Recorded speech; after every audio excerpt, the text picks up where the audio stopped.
Hello students, welcome to NEET पे जीत series at Learno Hub. मैं हूं अद्रज और मैं लेके आ गया हूं फिजिक्स के लेक्चर्स ओनली एट learnohub.com, जहां आपको मिलेंगे फिजिक्स, केमिस्ट्री, मैथमेटिक्स, बायोलॉजी के सारे लेसन्स, सारे वीडियोस बिल्कुल फ्री। कहां पे?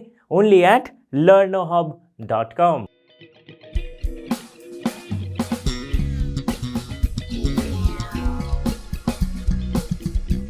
तो इस वीडियो में हम सॉल्व करने वाले हैं कुछ important questions from the chapter motion in a plane. इस क्वेश्चंस को सॉल्व करने से हमें यह पता चलेगा कि नीट में किस तरह के क्वेश्चन पूछे जा सकते हैं इस चैप्टर से। तो चलिए शुरू करते हैं हमारा पहला question.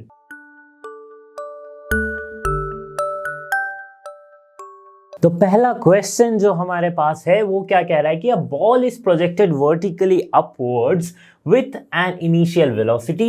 Which of the following graph best represents the velocity of the ball as a function of time from the instant of the projection till it reaches the maximum height? तो क्या कहा गया क्वेश्चन के एक ball को ऊपर की ओर फेंका गया। अब इसके वेलोसिटी और टाइम के बीच में जो वेरिएशन है, जो भी रिलेशन है, उसको हमें दिखाना है। कौन सा ग्राफ इसमें से सेटिस्फाई करना है? कब तक का दिखाना है ड्यूरेशन? कि till it reaches the maximum height. मतलब क्या केस क्या हो रही है इसमें मैं समझा रहा हूं आपको। सपोज एक बॉल है, इसको किसी u वेलोसिटी, किसी एक वेलोसिटी u या फिर v मान लो आप, से ऊपर फेंका गया। तो ये क्या हुई? ये बॉल ऊपर को जाएगी फिर नीचे को आएगी, यही होगा ना। तो वेलोसिटी का ग्राफ, यानी कि वेलोसिटी टाइम के साथ कैसे कैसे वैरी कर रही है इस बॉल के लिए, वो हमें दिखाना है ग्राफ में। ठीक है, तो पहले तो देख लो कि अगर ये बॉल है और कब तक का टाइम ड्यूरेशन लेना है कि जब तक वो मैक्सिमम हाइट, यानी कि यहां तक नहीं पहुंच रही है तब तक का। ठीक है, तो पहले क्या हो रही है कि वेलोसिटी ऊपर की ओर है, तो ये बॉल ऊपर की ओर जा रही है, लेकिन इसका एक एक्सेलरेशन नीचे की ओर काम कर रहा है, right? That is acceleration due to gravity g। तो ये बॉल ऊपर की ओर जा रही विद वेलोसिटी v। अब क्या होगी कि जैसे जैसे ये मैक्सिमम हाइट को पहुंचेगी, सपोज यहां पे मैक्सिमम हाइट को पहुंच गई, उसके बाद क्या होगा, वो जस्ट उस पॉइंट पे इसकी वेलोसिटी हो जाएगी 0, है ना। तो वेलोसिटी जितनी दी गई है वो धीरे धीरे क्या हो रही है, घट रही है, तभी तो जाके 0 हो रही है। मीन्स टाइम के साथ साथ जब तक वो मैक्सिमम हाइट को पहुंच रही है उसकी वेलोसिटी घट रही है, एंड मैक्सिमम हाइट पे उसकी वेलोसिटी हो जा रही है 0। उसके बाद क्या हो रहा है? उसके बाद क्या हो रहा है? वो फ्री फॉल हो रहा है बॉल। ठीक है, यानी कि फिर से वेलोसिटी इंक्रीज हो रही है under the acceleration due to gravity. ठीक है, तो हमें दिखाना है कि सिर्फ इस हाइट तक में क्या चेंज हो रही है। तो कौन सा ऑप्शन सही हो जाएगा? अगर ये वीटी ग्राफ हुआ, सारे वीटी ग्राफ है, ठीक है, टाइम के साथ वेलोसिटी का वेरिएशन सारे वीटी ग्राफ है, तो कौन सा ऑप्शन करेक्ट हो जाएगा? ऑप्शन नंबर डी करेक्ट हो जाएगा। कैसे? आप देख लो कि कुछ एक इनिशियल वेलोसिटी, ये कुछ एक इनिशियल वेलोसिटी है, ठीक है, इससे फेंका गया। ओके, तो मैक्सिमम हाइट पे जब पहुंची है, मैक्सिमम हाइट पे, तब क्या हो रही है? वेलोसिटी 0 हो जा रही है। तो देखो धीरे धीरे वेलोसिटी उसकी घट रही है टाइम के साथ साथ, और एक टाइम पे जब वो मैक्सिमम हाइट को पहुंच रही है तब उसकी वेलोसिटी 0 हो जा रही है। तो इसलिए ये ऑप्शन डी करेक्ट हो जाएगा। अब आप बोलेंगे सर ऑप्शन ए में भी था ऐसा ऑप्शन। हाँ, ऑप्शन ए में भी है ऐसा, लेकिन हमें क्या चाहिए? हमें बस मैक्सिमम हाइट तक का चाहिए, मीन्स आधा ही ग्राफ चाहिए था, जो कि ऑप्शन डी में है। ऑप्शन ए में इसके बाद का भी बताया गया है, तो जो कि इस क्वेश्चन के लिए रेलेवेंट नहीं है, इसलिए ऑप्शन डी करेक्ट आंसर हो जाएगा, स्ट्रेट लाइन। स्टूडेंट्स, तो हमारा अगला क्वेश्चन है the maximum height attained bye a projectile is increased by 10%। Okay, now keeping the angle of the projection constant, what is the percentage increase in the time of flight? अगर maximum height को 10% बढ़ा दिया जाता है projectile का, लेकिन angle यहां पे क्या है? कांस्टेंट रखा गया है।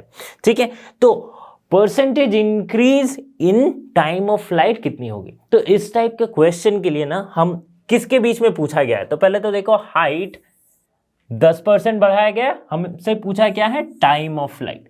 तो पहले इस टाइप के क्वेश्चन के लिए ना हमें इन दोनों के बीच का एक रिलेशन निकाल लेते कि जैसे कि आप देखो h इक्वल्स टू क्या होती है? मैक्सिमम हाइट क्या होती है? u square sine square theta by 2g ये होती है। t क्या होती है? Time of flight 2u sine theta by g।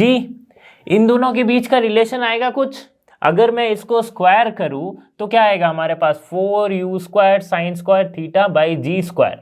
ठीक है, तो स्क्वायर करके देख लेते हैं। 4u square sine square theta by g square. ठीक है, अभी ये कुछ कुछ मैच कर रहा है। अगर मैं नीचे एक 2 से मल्टीप्लाई करूं, इसका मतलब नीचे तो सिर्फ मल्टीप्लाई नहीं कर सकता, ऊपर नीचे दोनों तरफ मैं 2 से मल्टीप्लाई करता हूं। तो u square sine square theta by g square, right, 2/2 1 है, तो मैं मल्टीप्लाई कर सकता हूं। ऐसा सिंपल मैथमेटिक्स क्या हो जाएगा? 8u square sine square theta by 2g square. तो 2g स्क्वायर जो है, इस g स्क्वायर से एक g मैं बाहर निकाल के ऐसे लिख देता हूं और एक g यहां पे लिखता हूं। अभी ये क्या हो गया? ये हो गया हाइट। तो यानी कि t square equals to 8/g into h है ना। सिमिलर है ना, u square sine square theta by 2g, u square sine square theta by 2g, तो उसके जगह पे मैंने लिख दिया h। तो अगर मैं h बाई टी स्क्वायर करता हूं, so we will get g/8। ये रिलेशन आ गया हाइट और टाइम के बीच में। अभी देखो इंटरेस्टिंग चीज, मजेदार चीज अभी चालू होती है। क्या है ना कि h इक्वल्स टू मैं g/8 टी स्क्वायर लिख सकता हूं, है ना। परसेंटेज इंक्रीज है, यानी कि g/8 क्या है? कांस्टेंट है, तो परसेंटेज इंक्रीज यानी कि del h by h into 100, यही तो होता है। तो डेल एच बाई एच में लिखता हूं कि ये कुछ चेंज हुआ इन परसेंटेज। ओके, ये इतना क्या है? 10% है। इक्वल्स टू g/8 कांस्टेंट, इसमें कोई चेंज नहीं है, जो चेंज आएगा वो टी स्क्वायर में आएगा। तो उसको कैसे लिख सकते हैं? हम परसेंटेज एरर में ये सब पढ़ चुके हैं, 2 डेल्टा टी बाय टी, है ना। तो डेल्टा टी बाई टी के कितना हो जाएगा? Equals to 1/2 delta h by h. बस आप सॉल्व करने की जरूरत ही नहीं है। कैसे नहीं है? क्योंकि डेल्टा एच बाई एच अगर 10% बढ़ता है तो उसका आधा ही बढ़ेगा डेल्टा टी बाई टी। तो अगर डेल्टा एच बाई एच, अगर क्योंकि हाफ है, हाफ मल्टीप्लाइड है, तो अगर delta h by H 10% increase हो रही है, मीन्स अगर हाइट उसकी 10% बढ़ रही है, तो टाइम ऑफ फ्लाइट कितनी हो जाएगी? उसकी हाफ, यानी कि 5%। तो करेक्ट आंसर हो जाएगा ऑप्शन ए। बहुत ही सिंपल सा कंसेप्ट था, है ना। कभी कभी क्वेश्चन में हॉरिजॉन्टल रेंज भी पूछ देता है, तब आप हॉरिजॉन्टल रेंज और हाइट के बीच का एक रिलेशन निकाल दो। ठीक है, फिर हाइट में देखो कितना चेंज आ रहा है, उस हिसाब से रेंज में क्या चेंज होगी। ओके, तो नेक्स्ट क्वेश्चन की तरफ बढ़ते हैं। तो देखो एक फिर से सिमिलर टाइप की क्वेश्चन है। क्या कह रहा है? Problem number 3, the velocity of projection of a body is increase by 2%, other factors remaining unchanged, what will be the percentage change in the maximum height attained? Okay, अभी क्या किया गया? वेलोसिटी को 2% इंक्रीज किया गया, तो हाइट में क्या चेंज होगी? तो रिलेशन देखते हैं क्या है हाइट और वेलोसिटी में। तो वो तो हाइट का अगर इक्वेशन लिखे तो इसी में आ जाता है u square sine square theta by 2g, right. Other factors remaining constant means angle भी कांस्टेंट है, g तो कांस्टेंट है ही। तो h और u में क्या रिलेशन है? h is directly proportional to u square, है ना। तो अगर चेंज इन h में लिखूंगा तो वो क्या होगा? u स्क्वायर यानी कि 2 delta t, sorry 2 delta u by u,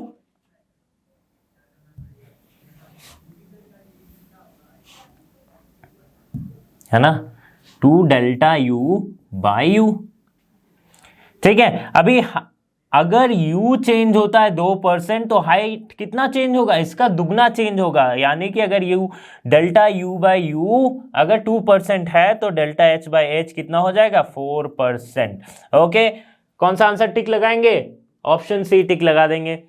next question की तरफ बढ़ते हैं। तो एक और इंटरेस्टिंग सा न्यूमेरिकल हमारे सामने क्या है कि an artillery machine consistently shoots its shells with the same muzzle speed so that the maximum range of each shell is R.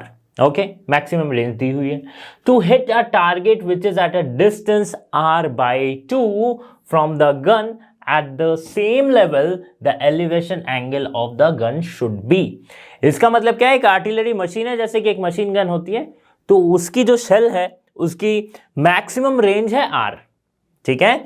अभी अगर R by 2 डिस्टेंस पे उसे हिट करना है, right, and at the same level, तो बस angle कितनी change होनी चाहिए, बाकी सारे चीजों को कांस्टेंट माना गया है. ठीक है. एंगल के डिफ्लेक्शन कितना करूंगा ताकि जो मेरा आर रेंज को जा रहा था वो अभी R by 2 रेंज को जाएगा. तो पहले तो देख लेते हैं. सपोज आर क्या होती है?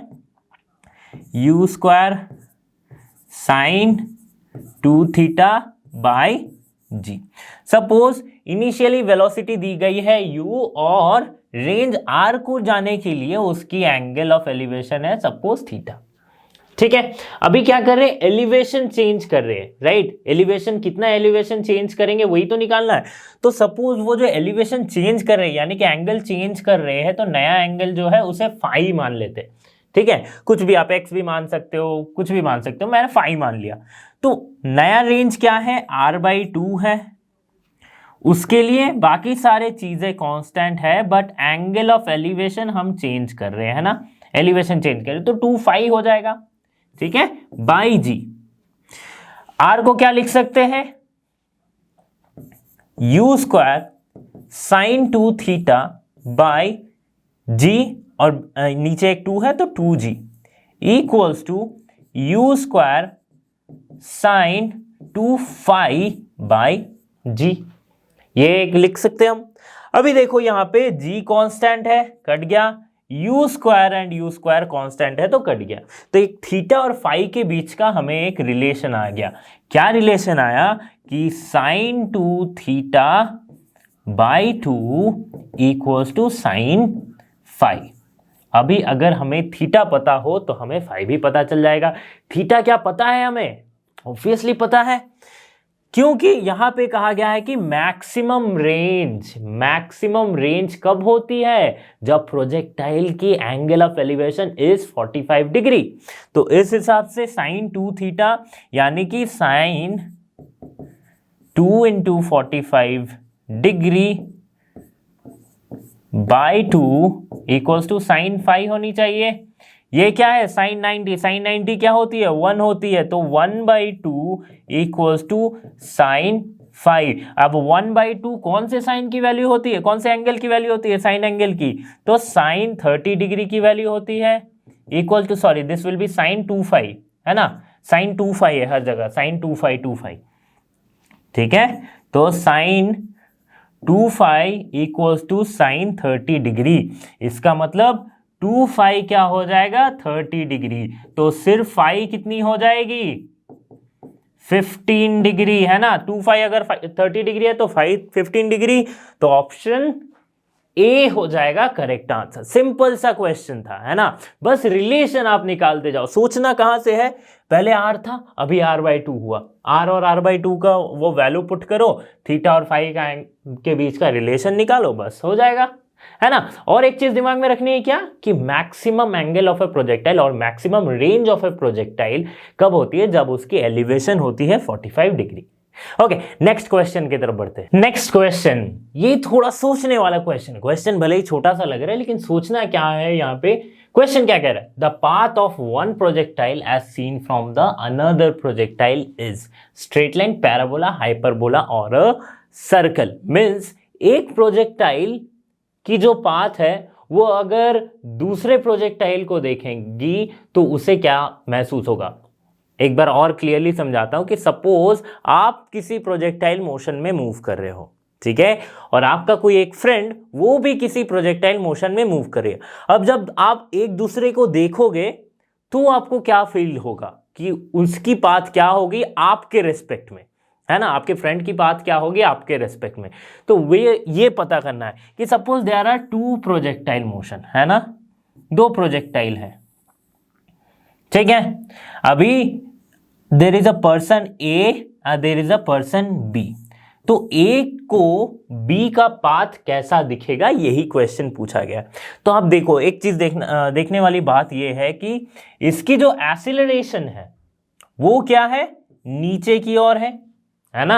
हर पॉइंट पे ग्रेविटेशनल एक्सीलरेशन जी जो है वो नीचे की ओर है, और बी पे भी जो एक्सीलरेशन है वो नीचे की ओर है, क्योंकि ग्रेविटेशनल एक्सीलरेशन तो कांस्टेंट है, acceleration due to gravity is constant, तो वो ए के लिए भी सेम है, बी के लिए भी सेम है। तो जब एक्सीलरेशन सेम है तो रिलेटिव एक्सीलरेशन कुछ भी नहीं है ना, ए और बी के बीच का रिलेटिव एक्सीलरेशन नहीं है। इसका मतलब रिलेटिव वेलोसिटी जो है ए और बी के बीच का वो क्या है, कांस्टेंट है, क्योंकि एक्सीलरेशन दोनों में सेम है। तो जब रिलेटिव वेलोसिटी कांस्टेंट होती है, बी भी नीचे आ रहा है, ए भी नीचे आ रहा है ना, भले ही आगे पीछे हो, लेकिन इन्हें क्या लगेगा कि they are moving in a straight line.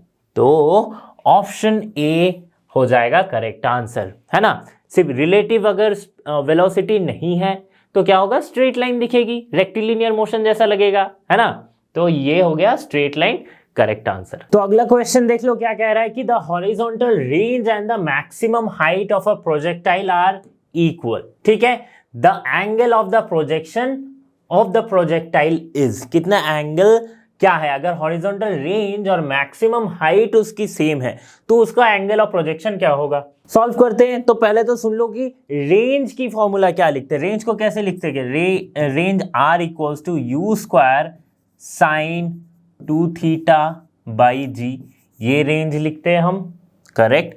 Height को कैसे लिखते हैं, maximum height you square sine square theta by 2g। अब ये दोनों इक्वल है, हमें ये थीटा एंगल निकालनी है। ठीक है, देख लेते कैसे सॉल्व करेंगे। तो given r equals to h, तो u square sine 2 theta by g equals to u square sine square theta by 2g। तो g cancel out, u square में से ये u square and u square will cancel out. ठीक है, जो बचा हमारे पास वो क्या है, sine 2 theta equals to sine square theta. Sine 2 theta वो कैसे लिख सकते हैं, 2 sine theta cos theta. Okay, यहाँ पे एक बाई 2 भी बचा है, तो 2 sine theta cos theta equals to sine square theta by 2। ठीक है, इस तरफ सॉल्व करता हूं तो क्या हो जाएगा, यहां से दिस इंप्लाइज, ठीक है, 2 साइन थीटा कॉस थीटा, तो एक sine theta will cancel out. हमारे पास जो बचेगा वो क्या है, 2 cos theta equals to sine theta by 2, यानी कि 4 इक्वल्स टू टैन थीटा, यहाँ पे sine theta by cos theta आ जाएगा, टैन थीटा, तो theta equals to tan inverse 4। आ गया आंसर, है ना। तो जब एंगल होगी टैन इनवर्स 4, तब क्या होगा, range is equals to the maximum height. Okay, then we can mark option B as the correct, that theta equals to tan inverse 4। समझ में आ गया, इजी सा सवाल है। अगले क्वेश्चन की तरफ बढ़ते हैं। अगला क्वेश्चन सॉल्व करते हैं। The friction of air causes a vertical retardation equal to 10% of the acceleration due to gravity. ठीक है, तो take g equals to 10 metre per second square, the maximum height will be decrease by. अगर air friction को consider करिए कि 10% की वो retardation दे रही है of the acceleration due to gravity, तो अभी जो हाइट उसकी है मैक्सिमम हाइट, वो कितने परसेंट से डिक्रीज करेगी। सिंपल सा क्वेश्चन है। तो पहले g हमारा था इतना, g acceleration due to gravity ये है, अभी इस पे g प्लस जो नेट रिटार्डेशन होगी, नेट रिटार्डेशन वो क्या होगी, g तो है, प्लस एक और लगेगी जो कि है 10%, है ना, तो g बाई 10।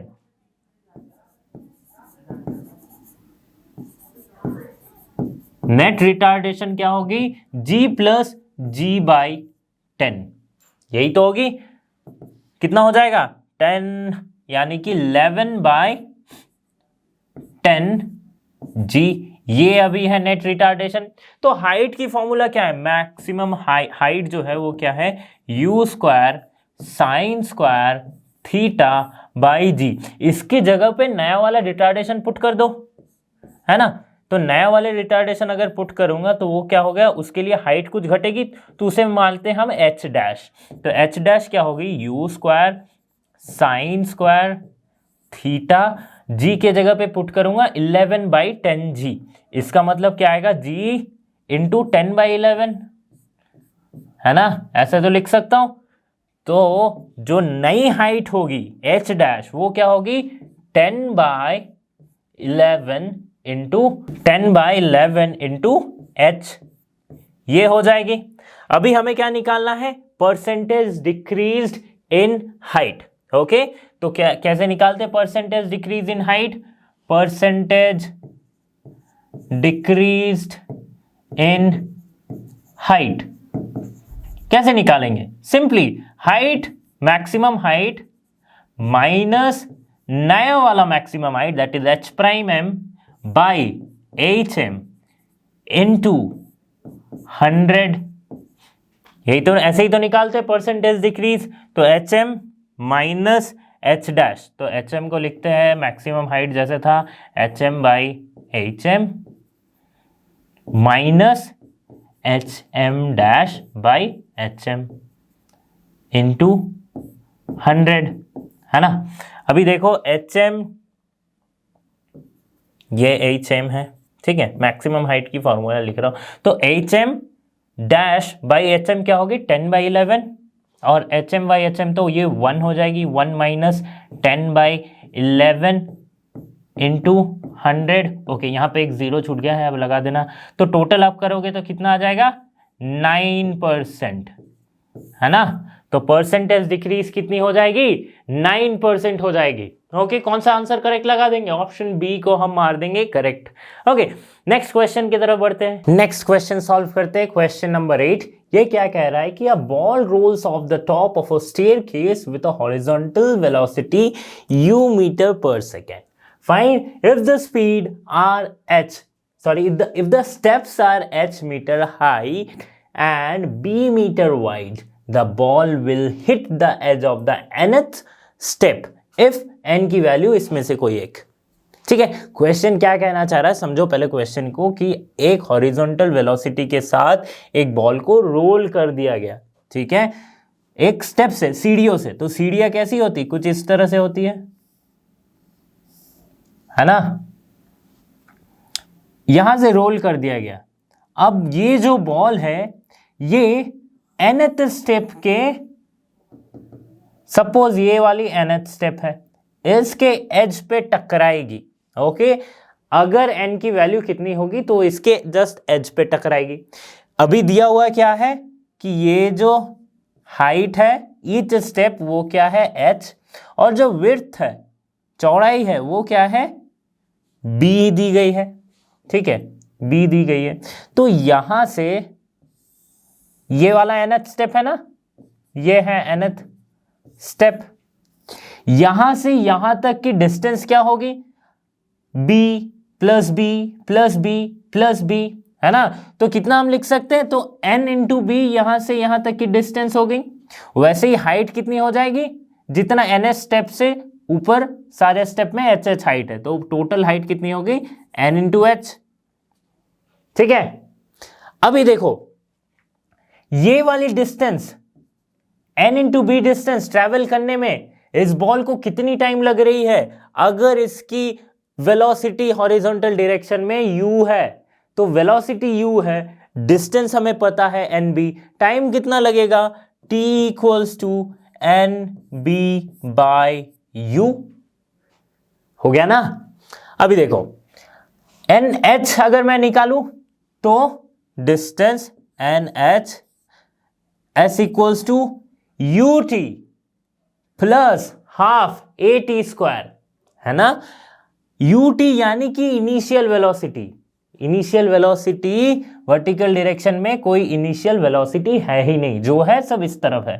तो इनिशियल वेलोसिटी हो गई 0 प्लस हाफ, एक्सेलरेशन क्या है, नीचे गिर रही है, तो acceleration due to gravity, half g t square, t square के जगह पे एन बी बाई यू वाली वैल्यू पुट कर दो, तो n h equals to half n b, sorry this will be g n b by u, square है तो n square b square u square. अभी निकाल लो रिलेशन एन का, तो ठीक है, अगर यहाँ एन स्क्वायर है, यहाँ एक एन है, तो एक एन कैंसिल आउट हो जाएगी, तो यहाँ पे जो बचेगा एच इक्वल्स टू, ऊपर क्या लिख सकते हैं हम, n b square g by two u square. तो एन क्या होगी, n equals to 2h u square by b square g. ये हो गई एन का रिलेशन। मैच कर लो ऑप्शन से, 2h u square by b square g, b square g, 2h u square by b square g. Option C को correct लगा देना, right. Option यहाँ पे ठीक से चेक करना है क्योंकि बहुत सारे ऑप्शन सेम जैसे ही लगेंगे। ओके, तो ऑप्शन सी हमारा हो जाएगा करेक्ट। सिंपल सा क्वेश्चन था, सिंपल सा आंसर मिल गया। अगला क्वेश्चन देखते हैं। नेक्स्ट क्वेश्चन, ये बहुत इजी क्वेश्चन है। Find the total displacement of a body in 8 seconds starting from rest with an acceleration 20 centimetre पर सेकेंड स्क्वायर। ठीक है, तो इसको देखते हैं कि कैसे हम लिख सकते हैं। फाइंड द टोटल डिस्प्लेसमेंट, तो क्या होती है, s equals to u t plus half a t square. ठीक है, जहां पे हमें एक्सेलरेशन पता है, तो अगर रेस्ट से स्टार्ट हो रही है तो ये हो जाएगी 0 plus half a t square. A क्या है, ए है एक्सेलरेशन, दिया गया है 20 सेंटीमीटर पर सेकेंड स्क्वायर, है ना। तो पुट कर देते हैं 20 सेंटीमीटर। टी क्या दी गई है, 8 सेकेंड। ओके, तो 8 की स्क्वायर, ये क्या हो जाएगी, डिवाइड करूंगा तो 10 इंटू 64, तो क्या हो जाएगा 640 सेंटीमीटर, है ना, क्योंकि एक्सीलरेशन सेंटीमीटर पर सेकेंड स्क्वायर में दिया गया है, तो डिस्टेंस क्या 640 सेंटीमीटर। ऑप्शन सी करेक्ट हो जाएगा। Question number 10, the angular velocity of seconds hand in a watch is. Question काफी इजी है। क्या बोल रही है, जो सेकेंड हैंड जो घूम रही है ना, उसकी एंगुलर वेलोसिटी क्या होगी। तो कैसे निकालेंगे एंगुलर वेलोसिटी। एंगुलर वेलोसिटी होती क्या है, ओमेगा होती है, which is equals to angular displacement by time.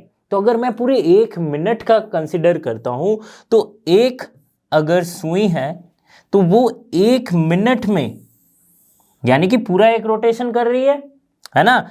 अगर एक से स्टार्ट होती है, suppose this is 12 1 2 3 like that, अगर ये 1 से स्टार्ट होती है फिर 1 को आती है तो हम बोलते हैं 1 मिनट हो गई, या फिर 12 से स्टार्ट होकर 12 को आती है तो हम बोलते हैं 1 मिनट हो गई। तो ये जो पूरा एंगल कवर कर रही है ये कितना है, 360 डिग्री, यानी कि 2 पाई, तो यही है डी थीटा। और टाइम कितना लग रहा है इसे, एक पूरे 1 मिनट में कितनी सेकेंड्स होती है, 60, तो 60 होगी 2 pi by 60। Simple value put करो, 2 इंटू 3.14 बाई 60, हमें मिल जाएगा 3.14 बाई 30, है ना, 30 मिल जाएगा क्योंकि ये 30 होता है। तो आंसर कुछ होगा 0.104 समथिंग आएगी आंसर। तो हम टिक मारेंगे ऑप्शन बी को, क्योंकि ये अप्रोक्सीमेटली करेक्ट लग रहा है। रेडियन पर सेकेंड क्यों है, क्योंकि ये एंगुलर वेलोसिटी की यूनिट होती है। ठीक है, 0.105 रेडियन पर सेकेंड। एक और इंटरेस्टिंग सा क्वेश्चन है, ये भी सर्कुलर मोशन का ही है, देखते हैं। 2 particles having mass capital M and small m are moving in a circular path having the radius capital R and small r. Okay, then their time period are the same. Okay, if their time period are the same, the ratio of their angular velocity will be. क्या है, दोनों particle अलग अलग मास में अलग अलग radius वाले circle में एक सर्कुलर पाथ में मूव कर रही है, दोनों की टाइम पीरियड बोल दी गई है सेम। हमें क्या रिलेशन फाइंड करना है कि इसके एंगुलर वेलोसिटी का जो रेशियो होगा वो क्या होगा। तो पहले तो देखते हैं एंगुलर वेलोसिटी और टाइम में रिलेशन क्या है। तो एंगुलर वेलोसिटी क्या होती है, डिस्प्लेसमेंट, सर्कुलर पाथ है तो total displacement 2 pi by t, यही होती है। तो t equals to 2 pi by omega, है ना। अभी क्या बोली है कि एक पार्टिकल है जो कि r रेडियस में है, ये रेडियस r है, ये एक पार्टिकल है जो कि स्मॉल r रेडियस में मूव कर रही है। ठीक है, दोनों की है क्या, टाइम पीरियड सेम, यानी कि t1 अगर मैं कैपिटल आर वाले पार्टिकल को कंसीडर करता हूं, उसकी टाइम है t1 और इसकी है t2। तो t1 इक्वल्स टू t2 दी गई है, इसका मतलब 2 pi by omega 1 velocity, angular velocity of particle 1 is equals to 2 pi by omega 2। हो गया।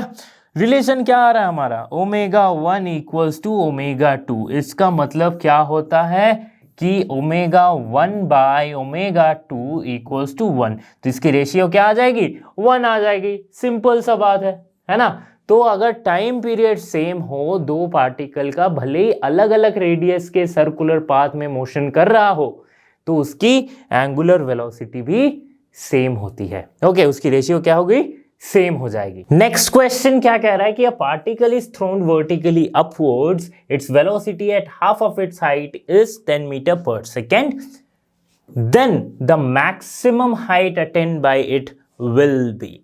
कितना होगा। तो एक वर्टिकल को एक बॉल को या फिर एक पार्टिकल को ऊपर फेंका गया, जब इसकी हाइट h/2 है, ठीक है, उस समय पे इसकी वेलोसिटी क्या है, 10 मीटर पर सेकेंड। अभी पूछा गया है कि कितनी मैक्सिमम हाइट ये पहुंच पाएगी, कैपिटल H मानते हैं इसको, मैक्सिमम हाइट कितनी पहुंच पाएगी। ओके, तो इसके लिए क्या करते हैं, पहले हाइट h/2 के लिए इसकी वेलोसिटी हमें पता है, तो ये वाला रिलेशन यूज करते हैं कि v² equals to u² plus 2as होता है। ठीक है, तो v² हमें पता है कि हाइट h/2 पे v है 10, तो 10 की स्क्वायर, u² पता नहीं है तो u² लिखते हैं। ठीक है, प्लस 2, एक्सेलरेशन क्या हो रही है, नीचे की ओर काम कर रही है, g है, तो इसे हम माइनस लेते हैं, क्योंकि अगर मैं ऊपर वाले अगर पार्टिकल के मोशन को अगर मैं पॉजिटिव ले रहा हूं तो उसके ऑपोजिट में एक्सेलरेशन है, तो माइनस g। s क्या है, डिस्टेंस कितनी पहुंची, h/2। ठीक है, अभी देखो क्या आती है relation, 10² equals to u² minus 2gh/2, 2 cancel out, will get something like u² minus gh। ये आ गया इक्वेशन, इसे मान लेते हैं 1। अभी मैक्सिमम हाइट पे देखो, मैक्सिमम हाइट पे क्या होगी, वेलोसिटी 0 हो जाती है ना, उसके बाद तो नीचे गिरना स्टार्ट होता है, इसलिए मैक्सिमम हाइट पे वेलोसिटी 0। तो मैक्सिमम हाइट पे एट मैक्सिमम हाइट, इस केस में क्या होगा, वेलोसिटी, फाइनल वेलोसिटी हो गई 0, initial velocity u² minus 2g, height तो मैक्सिमम हाइट क्या है, h है, तो इससे क्या रिलेशन मिलेगा, u² इक्वल्स टू 2gh।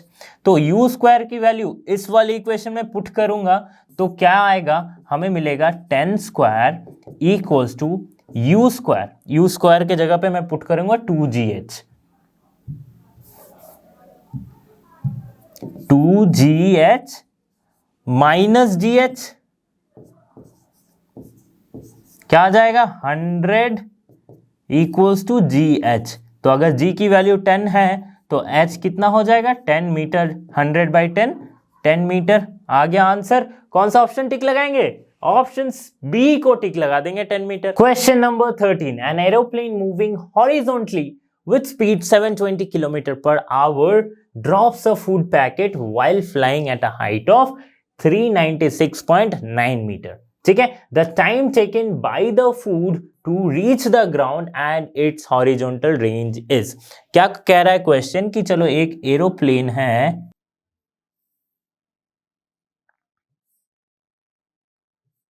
पूरी कोशिश कर रहा हूं एक अच्छे से एरोप्लेन बनाने की, है ना, फिजिक्स के साथ साथ ड्राइंग भी सीख जाओगे आप लोग। तो ये क्या कर रही है, एक पैकेट को ड्रॉप कर रही है, इसकी हाइट कितनी है, 396.9 मीटर, ये हाइट है। ठीक है, तभी पूछा गया है कि ये जो पैकेट गिरेगा, ठीक है, फूड पैकेट जो गिर रहा है, उसकी मोशन ऑब्वियसली पैराबोला जैसी होगी, राइट, प्रोजेक्टाइल जैसी होगी, तो इसकी रेंज कितनी होगी वो हमें पता करना है। ठीक है, सिर्फ हॉरिजॉन्टल वेलोसिटी दी गई है, क्या हॉरिजॉन्टल वेलोसिटी दी गई है 720 kilometre per hour. 720 kilometre per hour को मीटर पर सेकेंड में चेंज करेंगे तो कितना आएगा, वही 200 मीटर पर सेकेंड। ठीक है, अब ये रेंज क्या होगी, वेलोसिटी पता है, टाइम अगर मैं निकाल लूं तो रेंज हम लिख सकते हैं r equals to distance equals to speed equals to distance by time होती है। u, अगर स्पीड u है इक्वल्स टू डिस्टेंस यानी कि रेंज बाय टाइम, तो r equals to u into t, ये मैं लिख सकता हूं। तो u हमें पता है, t पता करनी है। t क्या हो जाएगी, t की फॉर्मूला क्या होती है, रूट अंडर 2h बाई जी, है ना। तो हाइट पुट करो ना, कितना आएगा 396.9 बाई जी को लेना है 9.8 और ये है रूट के अंदर, ये कुछ आ जाएगा, कैलकुलेट करोगे तो 9 सेकेंड। रेंज क्या हो जाएगी, u इंटू टी, u क्या हो गई 200 इंटू 9, जो कि sorry this is 200, 1800 metre. Check कर लो answer, 9 second and 1800 metre, option A correct है। ठीक है, तो सिर्फ टाइम निकाल देते तो 9 सेकेंड आ गया था, रेंज आपको निकालने की जरूरत भी नहीं थी क्योंकि 9 सेकेंड का एक ही ऑप्शन है, यहाँ पे ऑप्शन है। ओके, अगले क्वेश्चन को देखते हैं। क्वेश्चन नंबर 14, ये क्या कह रहा है, particle moves along a circle of radius 20 by pi metre with a constant tangential acceleration. The velocity of the particle is 80 meter per second at the end of second revolution. After motion has begun, then the tangential acceleration is. तो ये क्या है, एक particle है, वो circular motion कर रही है जिस सर्कल की रेडियस है 20 बाई पाई। अब इसकी टेंजेंशियल एक्सेलरेशन हमें निकालनी है क्योंकि ये कह रही है कि टेंजेंशियल एक्सेलरेशन कांस्टेंट है और इसकी वेलोसिटी दी गई है ना। तो पहले अगर देखा जाए तो इनिशियली एंगुलर, अगर अकॉर्डिंग टू क्वेश्चन हम देखें तो initial angular moment, angular velocity omega naught, ये क्या है, 0 है। ठीक है, बट ओमेगा एंगुलर वेलोसिटी कुछ है, बिकॉज ये है वेलोसिटी दी गई है, तो एंगुलर वेलोसिटी और वेलोसिटी के बीच का रिलेशन क्या होता है, v बाई आर। v हमें पता है दैट इज 80, r कितनी हो जाएगी, दैट इज 20 बाई पाई, तो ये आ जाएगा कुछ 4 पाई 8 बाई 2 यानी कि 4 पाई। ठीक है, अभी इसे पुट करते हैं सर्कुलर मोशन के इस वाले इक्वेशन में, omega square equals to omega not square plus 2a theta, के थीटा लिखते हैं, this is the angular displacement. ठीक है, अभी देखो ओमेगा स्क्वायर हमें क्या पता है, 4 पाई यानी कि इसकी स्क्वायर हो जाएगी 16 पाई स्क्वायर, ओमेगा नॉट 0 है, प्लस 2 इंटू ए। अभी थीटा क्या है, 2 बार रेवोल्यूशन किया है, एक बार में 2 पाई, दूसरी बार में 2 पाई, दैट इज 4 पाई। ठीक है, तो यहां से अगर मैं कैलकुलेट करूं तो वी विल गेट 2/8। ठीक है, and 8 pi square by 4 pi equals to a, तो ए कितनी आ जाएगी, पाई पाई एंड 4 2, ए आ जाएगी 2 pi metre per second square, या फिर कुछ भी लिख सकते हो आप, रेडियन पर सेकेंड स्क्वायर, 2 पाई रेडियन पर सेकेंड स्क्वायर। ठीक है, अभी हम चेक करते हैं कि इसकी टेंजेंशियल एक्सीलरेशन क्या होगी। टेंजेंशियल एक्सीलरेशन क्या होती है, एंगुलर एक्सीलरेशन इनटू रेडियस। ठीक है, सॉरी, इसकी ये जो 2 पाई है ये मीटर पर सेकेंड में आएगी, है ना, मीटर पर सेकेंड में आएगी, रेडियन में नहीं आएगी, मीटर पर सेकेंड में आएगी। तो ये क्या है, 2 पाई इंटू रेडियस कितनी दी गई है, 20 बाई पाई मीटर, तो pi pi cancel out, 2 into 20 that is 40 metre per second square, यही तो आएगा 40 metre per second square. Option A क्या हो जाएगा, करेक्ट। ओके, एक छोटा सा mistake, that is 2 pi metre per second square, ये तो एक्सीलरेशन है ना, तो ऑप्शन ए क्या हो जाएगा, करेक्ट आंसर हो जाएगा। स्टूडेंट, अगला क्वेश्चन जो हमारे पास है वो क्या कह रहा है कि 2 forces are in the ratio 1:2 act simultaneously on a particle. The resultant of these forces is 3 times the first force. ठीक है, the angle between them is, ठीक, तो इसका जो मैग्नीट्यूड ऑफ रिजल्टेंट है वो क्या है, 3 गुना है, ठीक है, ऑफ द फर्स्ट फोर्स। तो हम सिंपली लिख सकते हैं, अगर F1 F2 1:2 के रेशियो में है तो F1 को 1 मान लेते हैं, F2 को 2 मान लेते हैं, है ना।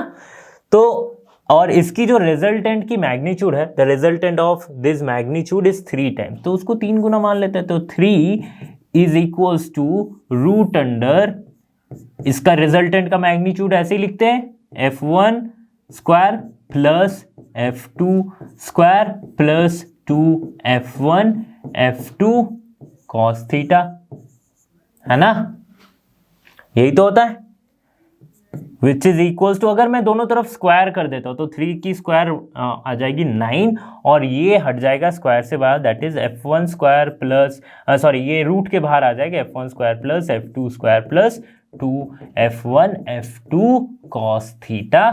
हमें निकालना क्या है, सिर्फ थीटा निकालनी है, ठीक है। f1 f2 को हमने 1 और 2 मान लिया क्योंकि they are in the ratio 1:2, so we can write 9 equals to 1 की स्क्वायर 1, f2 को हमने माना है 2, तो 2 की स्क्वायर 4 प्लस 2 इंटू 1 इंटू 4, ठीक है, cos थीटा। सॉल्व कर लो, कितना आ जाएगा, 9 equals to 5 plus 2, sorry this will be 2, ये तो 2 होगा, ये 4 तो नहीं है, स्क्वायर तो नहीं है, 2 होगा, ठीक है, प्लस 4 cos थीटा, ठीक है, 5 इधर गया तो कितना आ जाएगा, 4 equals to 4 cos theta, that means cos theta equals to 1, और cos थीटा 1 कब होती है, जब थीटा इक्वल्स टू 0 डिग्री होती है ना, तब cos थीटा की वैल्यू क्या होती है, 1, जब थीटा 0 डिग्री होगी तब cos थीटा की वैल्यू 1 होती है, ये हमने पढ़ा है, तो कौन सा आंसर करेक्ट हो जाएगा, ऑप्शन ए हो जाएगा करेक्ट आंसर। क्वेश्चन नंबर 16, ये क्या कह रहा है, resultant of two vector A and B is magnitude p, if b is reversed then its resultant of magnitude कितना हो जाएगा, q, ठीक है, what is the value of p square plus q square, तो सिंपल सा समझो कि p क्या है, रिजल्टेंट ऑफ मैग्नीट्यूड है a और b का, तो उसको हम लिख सकते हैं p equals to a square plus b square plus 2ab cos theta, यही तो होती है रिजल्टेंट का मैग्नीट्यूड, ठीक है। अभी क्या कहा गया कि इफ b को अगर मैं रिवर्स करता हूं, b इज रिवर्स्ड, तो एंगल में कितनी चेंज आएगी, जो cos थीटा थी, थीटा क्या हो जाएगी एंगल 180 माइनस थीटा, तो जो q है रिवर्स करने के बाद जो मैग्नीट्यूड है वो किसके बराबर होगा, a square plus b square plus 2ab cos 180 degree minus theta.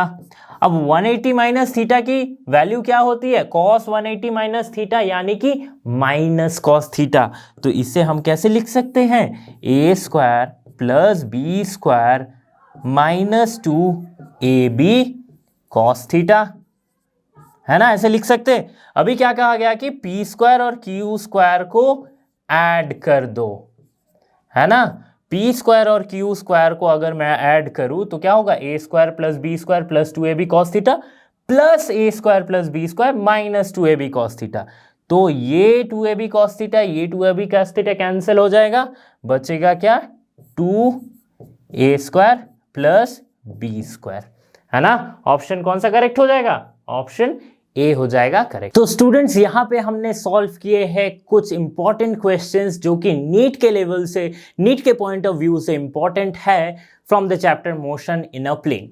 तो ऐसे ही हम बाकी क्वेश्चंस भी सॉल्व करेंगे बाकी चैप्टर्स के लिए, तो बने रहिए हमारे साथ क्योंकि लर्नो हब फ्री है पर बेस्ट है। Thank you very much everyone, have a great day.